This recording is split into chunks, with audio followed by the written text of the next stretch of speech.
It is said that entrepreneurship is living a few years of your life like most people won't, so that you can spend the rest of your life like most people can't. Hello, and welcome to another beautiful episode of The Entrepreneur.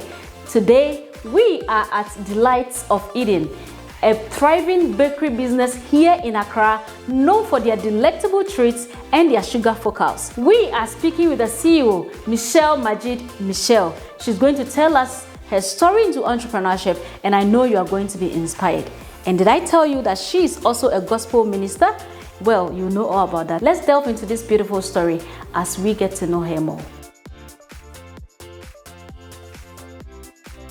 Well, Michelle, finally we are here. Yes. Nice meeting you. Nice meeting you. I must too. say you have a beautiful place here. Thank you. One thing boggles my mind.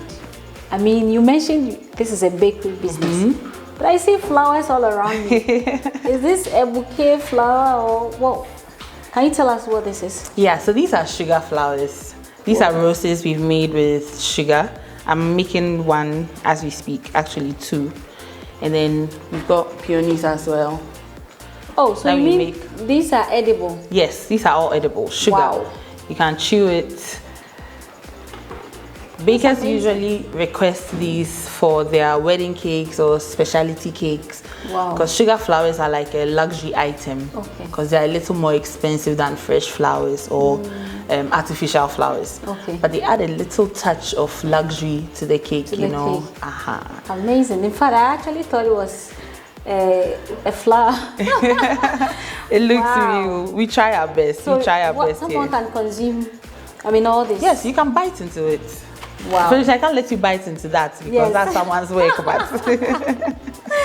Oh, but this is amazing. Yes. And health-wise, is it too much sugar or it's okay? oh, this is a lot of sugar. This is all sugar. Wow. And so no one will actually sit and chew Everything an at a entire go. sugar flower. They may break a little bit of the petal and taste it, or a leaf and taste it, which is fine. But it's majorly for decoration.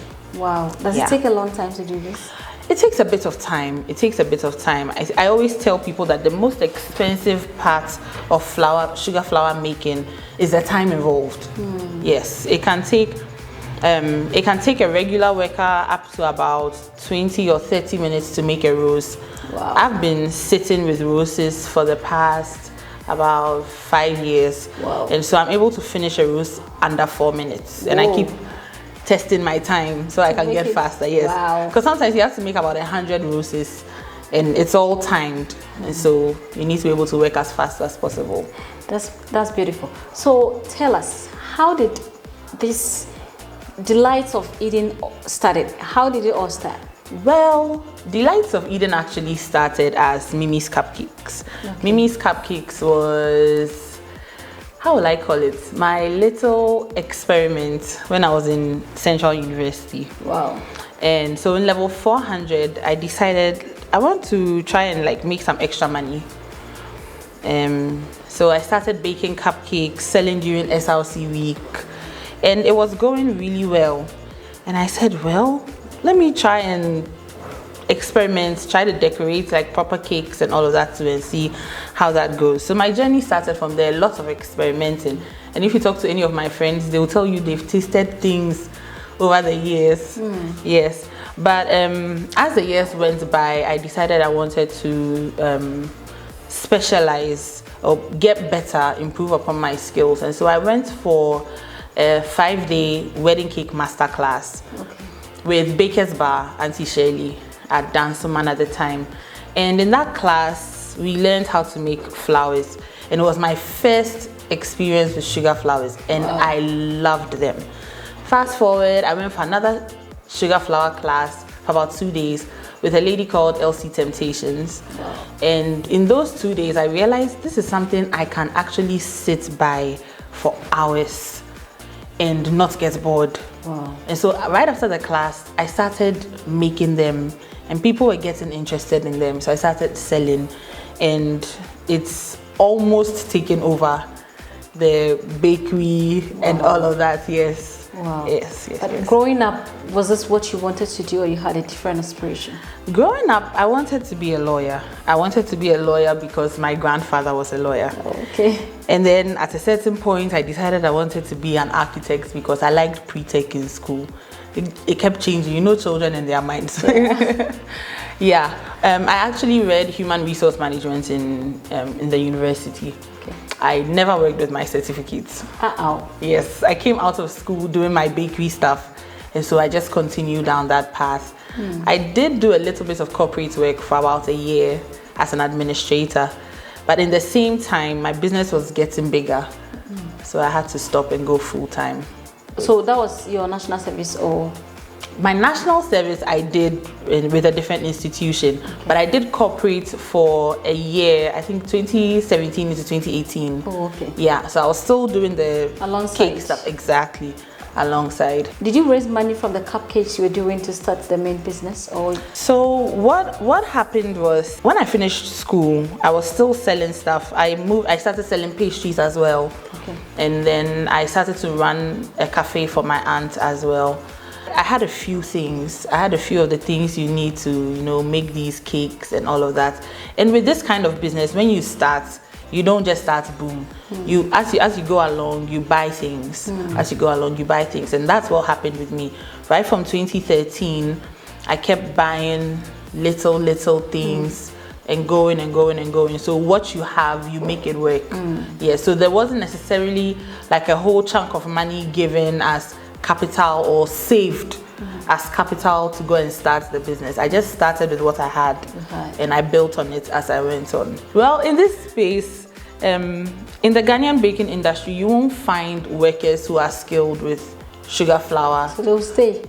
Not even stay necessarily, but I take my people without skills and I train them and I make them comfortable.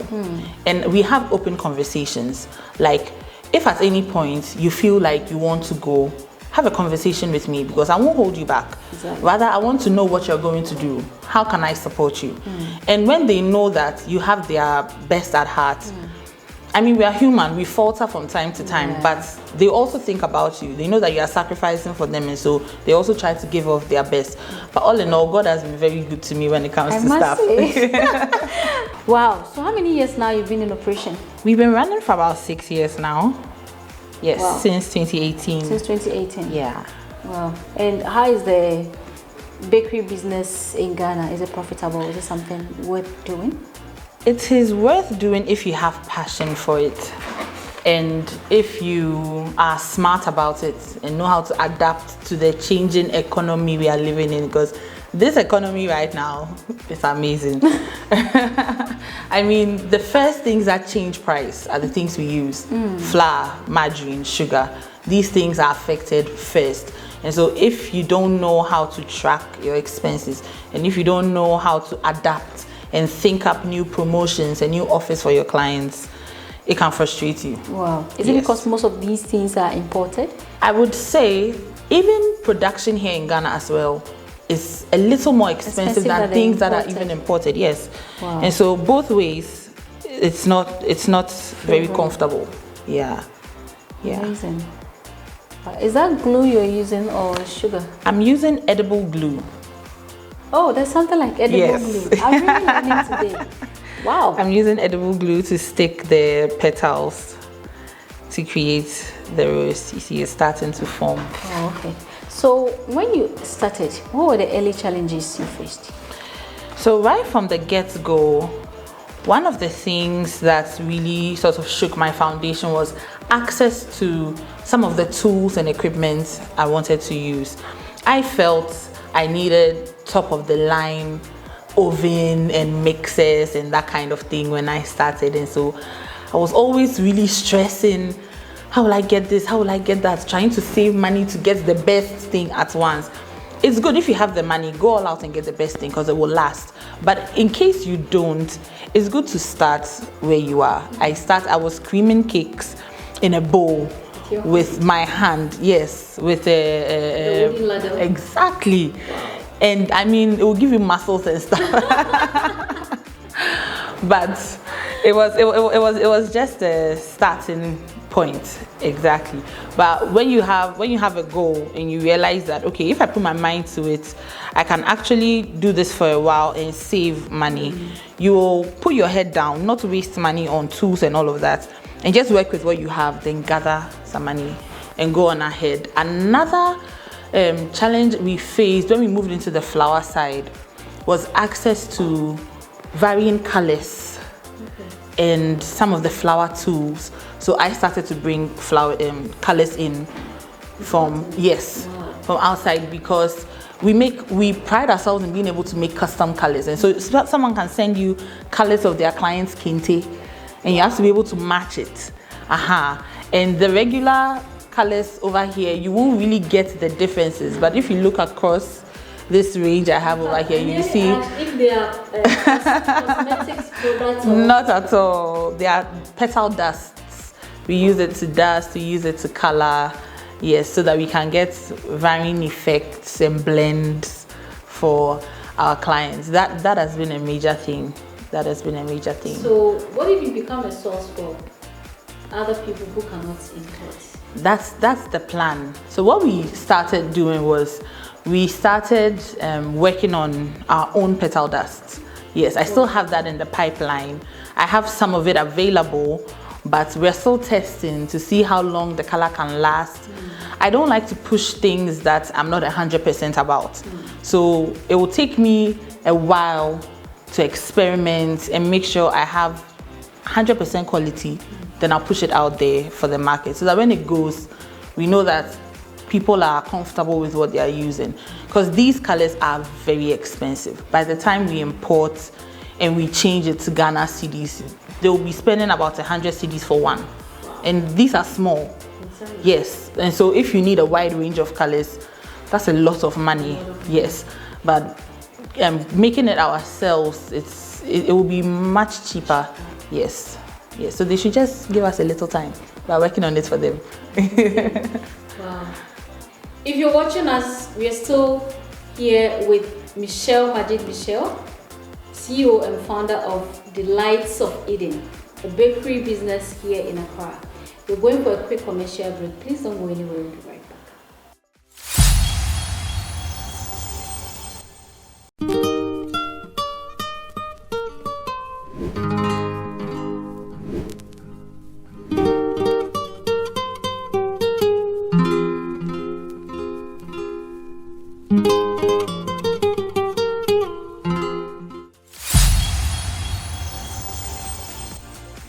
A very warm welcome back to our discussion with Michelle. Thank you for staying with us. If you're just joining us, we are here at Delights of Eden speaking with Michelle Majid Michel. Let's get into her story. Wow. So are they those the only challenges you face so far? One major challenge we also faced was knowing what to do when we started. When it comes to compliance. Knowing that we had to register the business, knowing that we had to go to GRA, we had to go to AMA, we had to go to SNIT and get all of those things in place.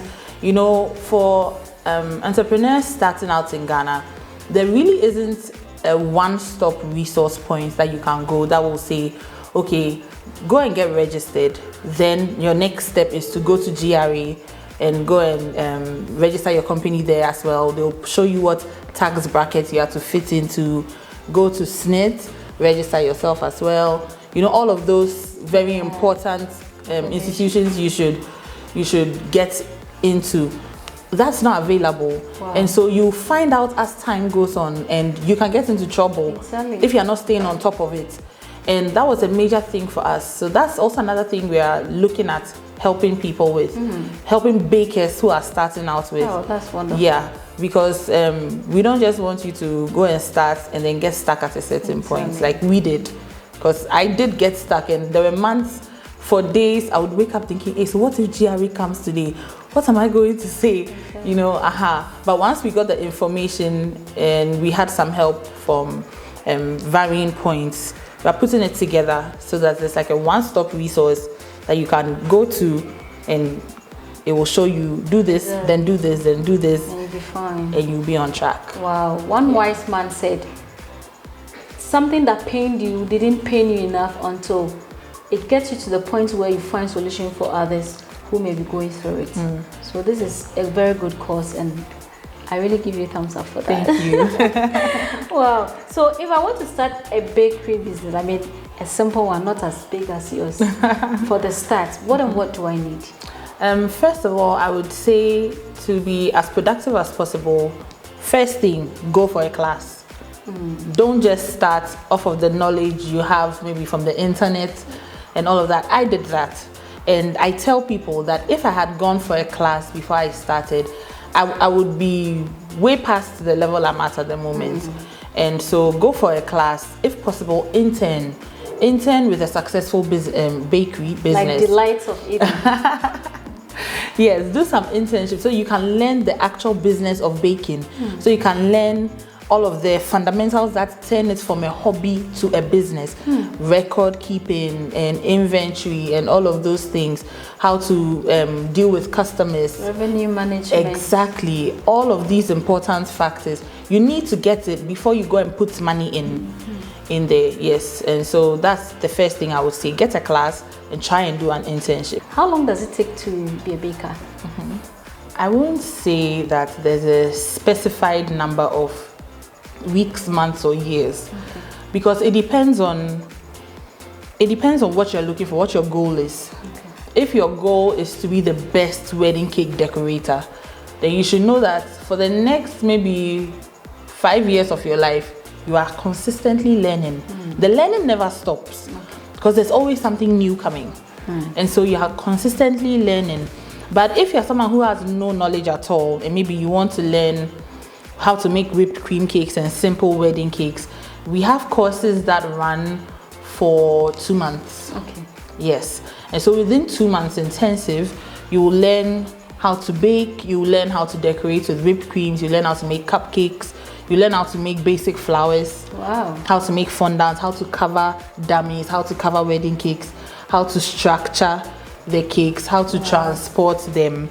And then we do a little business conversation as to what your goals are and how to keep your books and that kind of thing. So we can give you. Oh yes, it's very important. Otherwise, you're just going to run a hobby. It's just transactions, momo in, momo out. Oh, then that's really good. Your school is good. Yeah. Right here, right? Right here, between our flower studio and our bakery space. I mean, you'll be learning as we work. Exactly. Yes. And so you're right here on the job, learning things as we go. Wow. Yeah. Are there moments you thought, should I just stop this thing? Oh yes. Look for a job? Can you cite some of those experiences? Many times. At a certain point, we were actually a full catering service. Wow. From 2018, 2019, every single weekend, we were booked, we were cooking, we were making drinks, and we were baking. So we could take on a wedding where we are providing the drinks, we are providing the food, and we are providing the wedding cake. Wow. And I comfortably say this, I comfortably share this. 2019, we worked every single weekend of the year, and we finished the year owing money. At the end of the year, I was owing money, so I sat down entering 2020, and I said, Michelle, it's okay. We are tired. We'll do it again. Now I'm wondering, go back. What happened? What happened? Working every weekend. So what I was doing, supposed to be more money. Exactly. What I was doing was, I was just funding transactions. Money was coming in and money was going out, but proper records were not happening. And so I couldn't keep track of anything. All I knew was that I wake up from morning to night, I'm busy. And we define success by how busy a person is sometimes. The pictures we see and the videos. And you see, hey, today she's working here, tomorrow she's working here. Wow, she's making so much money. You are calculating for the person. Forgetting the kind of overheads that come along with food business. Wow. Yeah. So, what advice would you give to yourself 11 years ago? I would tell Michelle 11 years ago to go for a baking class. I won't stop saying this, go for baking class or go and intern at a bakery and learn, build a foundation. At what point in your business do you think propelled your greatest of success? After 2019, after year. ending that year that I didn't make any money and I rather owed money, I entered 2020 slow. Okay. I decided to take a very, very good look at what I was doing. And COVID too was around. And COVID was around. So that was the perfect time. That was the perfect time to just calm down. During COVID, during the lockdown, we actually stopped working, but 2 of my workers stayed with me at home. And we were making bread and distributing bread. Wow. So we had people sending donations and we were just baking every day and distributing bread to varying slums and all of that. Yes, we fed about 3,000 people with bread. Wow. Yeah. What's the next phase of delights of eating? So we're looking at exporting our fondant. Wow. Yes, exporting our fondant. Our fondant is made for the West African climate. Okay. The foreign fondant that comes into Ghana melts very easily. It's not made for our heat over here. And that's one of the things I was paying attention to when I was formulating it. Okay. And so we have 3 recipes. One for the rainy season, one for the harmattan, and one for regular weather. And so at any point in time, no matter what's happening with the weather, you can be rest assured that the fondant we are giving you will not fail you. Wow. Unlike the foreign one that is one fix for everything, whether it's raining and it's melting or the sun is shining and it's melting, you have to manage it. Yeah, so we're looking to export across West Africa now, looking to get it to more people. The flowers as well, we're working on packaging so it can also go beyond our borders. It's already going beyond our borders, but we're looking at bigger, larger scale. Exactly. Yeah. Wow. What is your take on entrepreneurship in general in Ghana? And what advice would you give to aspiring entrepreneurs and beginner startups who may be going through some challenges and are thinking of quitting along the line? Okay. First thing I would say is whatever industry you're looking to enter, make sure you've done some very good research. Identify people who are doing well in that area and see if you can find out their story. Okay. Because in finding out their story or in trying to intern or research, you'll find all of the mistakes they made and all of the solutions they found. And so you won't be starting from zero. You'll be starting from where they are now. You just defined my show. You'll be starting from where they are now because you've got all of their experience in your pocket without having to actually waste money. You don't have to reinvent the wheel at all. Go look at it and be honest. I mean, people try to play around and fake and that kind of stuff, and so people don't like others coming near to learn from them. But if you're honest about it, there are people who open up and tell you, I made this or that mistake, but this is the solution. And so don't start from point A. Go straight to M and start, and you will succeed even better or faster. Yeah. And for someone who's stressed, because entrepreneurs, the major thing they face is stress. Financial, emotional, mental, physical, because you are accountant, HR, customer service, you are the one who's packaging, you are the creative brain, you are everything in the beginning, and some people remain that for a long while in their businesses. And for someone who's thinking of giving up because you don't know what's next, I think the most important thing is to pray about it. Wow. Talk to the Holy Ghost. For me, the Holy Ghost has held my hand throughout my business. Wow. From my business name to the things I do, to the times I launch even my promos and varying products, everything is really, really thought through and prayed about, because we have our strengths and all of that, and we plan things, but life happens. And only God knows what is actually going to happen ahead of time. And so if you are in constant communication with Him, you know, it makes it a bit easier. Someone will say, spiritual. but You can't life do is that. more spiritual than it is physical. Wow. And so if you are thinking you are going to run your business, oh, that's normal life. We are talking business, don't bring God. You are failed from the beginning. You are failed. Please let him be inside so he can guide you through. It will relieve you of a little more of the stress of the days when you want to give up. Me, there are days when I wake up in the morning, I'm like, Holy Spirit, today I don't want to do anything. I don't want to think about the lights. Nobody should call me. I don't want to have anything to do with the business. And then he just starts to like sort of give me peace. You know, sometimes he will send someone your way who will be a little bit of a distraction. Some funny something.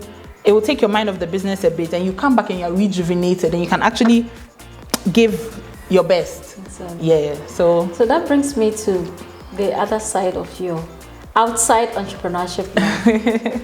Tell us about your music side of life. Okay. And you talked about you draw. I don't draw, I paint. You and paint. That's a recent thing. Oh, it's not like I'm an expert painter. Okay. Let that be in the record. Distress. Yes, I just paint to distress. It's something I found recently because I was telling God, I need a hobby. Because I can sit behind my flowers for hours, you know, but that's still work. And so outside of that, I wanted a hobby. And I just found a page on Instagram that sold these canvases and stuff. And so I paint just to relax. And your music side? So my music side, I also sing to relax. Oh, wow.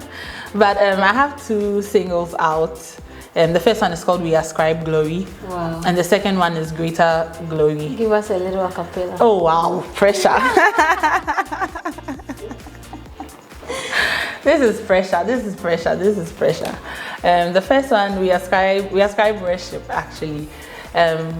We ascribe glory, we ascribe honor, we ascribe worship to the Lamb that was slain. That's all. Wow, that's beautiful. Yeah. Wow. So I have these 2 on Apple Music, and my music name is Mimi Michelle. Okay. Yes, so they can find that on Apple Music, on Spotify, on YouTube. Wow. Yes. Now we want to know what Delights of Eden is all about. So Delights of Eden is a bakery and a training hub. It also houses Knead and Roll Fondant Factory and Sugar Focals. And with the bakery aspect, we offer all kinds of celebration cakes, weddings, birthdays, whatever celebration you have in mind, we can create a cake for you. We also make pastries, and from time to time we make specialty drinks. And so if you have like a very special occasion where you want some special drinks made for you, we can do that as well. For our training hub, we offer classes in cake decorating, right from beginner to professional. We offer a 5-day class as well for bakers who are already running their businesses and need a sort of boost, like a master class. So we have a 5-day perfect finish fondant class. We have a 5-day whipped cream master class. And then we have a 5-day wedding cake master class as well. So you can just come in for 5 intensive days and we will give you all of the things you need to succeed and take your bakery business to the next level. I personally also offer consultancy services for bakers who are not too sure what their next move is when it comes to the business side of baking. If you feel you are stuck and your business isn't being profitable or your business is slow, you don't know what other things you can offer to boost sales and all of that too, I offer consultancy on that. I also offer consultancy on compliance for what next to do as a baker. Maybe you've registered your bakery, but you don't know how to be compliant in all the other areas in respect to AMA, GRA, and all of that. I can walk you through that. For our fondant side, Knead and Roll Fondant Factory, we are Ghana's first fondant factory, and we offer you the best fondant in the country. Yes, it's soft, it's pliable, it is affordable. At 75 cedis a kilo, you don't want to skimp on this. You don't need the foreign fondant at all. We give you a fondant that is easy to knead, easy to roll, easy to color, and very, very easy to work with. For our sugar focal side as well, we've got all the sugar flowers you can think of, custom made if you need that, or always available, like our peonies and our leaves and our berries. We have that in stock more often than not.